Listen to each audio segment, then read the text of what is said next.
The benefit that we had hoped to gain when we made the administrative decision to participate in cohorts was to provide the principals an opportunity to develop as instructional leaders.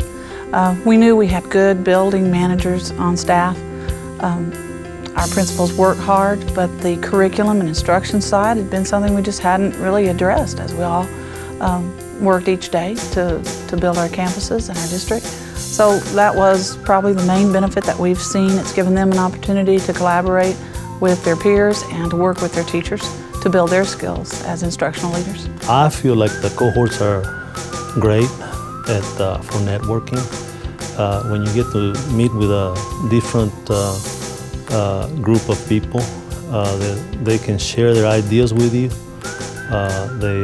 You learn from them, they learn from you, and I think that it just is kind of an enrichment for your own campus with the ideas that you can take from other campuses. The resource that I've used the most out of this particular cohort grouping has been the IFVs, the instructional focus visits, and the tools that were provided through that training.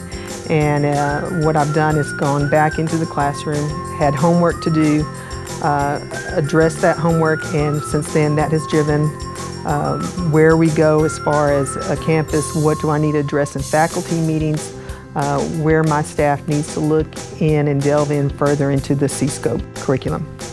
The networking that the teachers, the opportunity that they have to network with other school districts and other teachers has been very beneficial. They have been able to get ideas as to how to implement, and I have seen a lot of feedback, and I have heard a lot of feedback from the teachers as far as that they really like being able to talk to other districts and to teachers from other districts.